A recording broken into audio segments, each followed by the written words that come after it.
আসসালামু আলাইকুম, welcome back to my channel. কেমন আছো বন্ধুরা?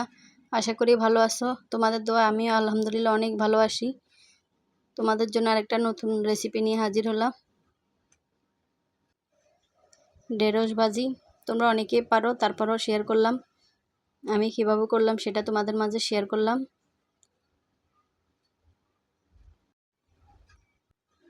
কোনোরকম পিছলা ভাব থাকবে না। কীভাবে করলাম সেটা তোমাদেরকে দেখাবো। চলে আসি মূল রেসিপিতে।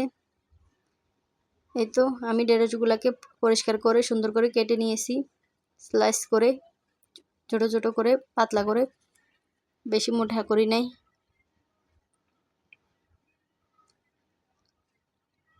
এরপর একটা কড়াইতে তেল দিয়ে তেলগুলা হালকা গরম হলে এর মধ্যে পেঁয়াজ কুচি, কাঁচামরিচ কুচি দিয়ে দিব।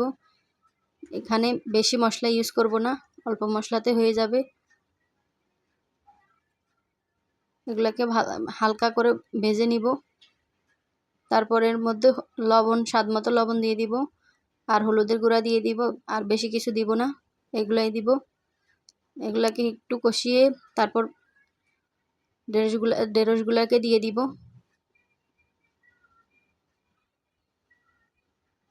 এই তো দিয়ে দিলাম।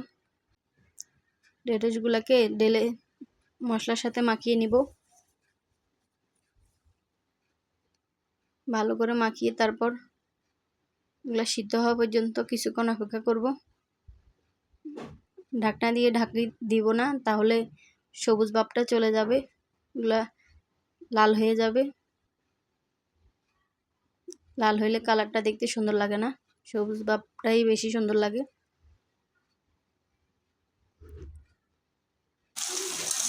এরপর মাঝে মাঝে একটু লাড়াচাড়া দিয়ে নিব।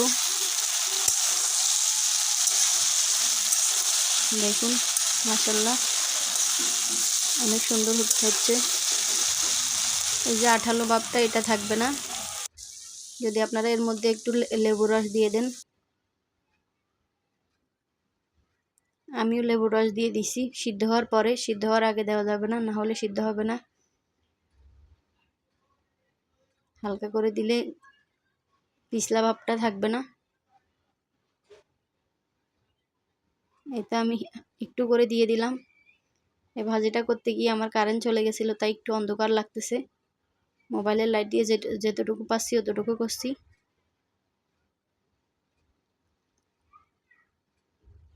এরপর একটু ভালো করে লাড়াচাড়া দিয়ে নিব।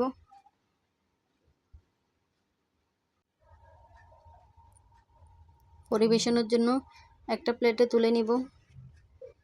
দেখুন, সবুজ ভাবটা রয়ে গেছে, লাল হয় নাই। ভেন্ডি ভাজি যদি সবুজ সবুজ হয় তাহলে অনেক ভালো হয়, খেতেও অনেক মজা। ভিডিওটা কেমন হয়েছে তোমরা প্লিজ জানাবে কমেন্টের মাধ্যমে। আর নতুন হলে চ্যানেলটা সাবস্ক্রাইব করে দিবা, যেন নতুন নোটিফিকেশন আসার সাথে সাথে দেখতে পারো। অল বাটন দিয়ে রাখবা। ভিডিওটা এখানে শেষ করলাম। সবাই ভালো থাকবে, সুস্থ থাকবে। আল্লাহ হাফেজ।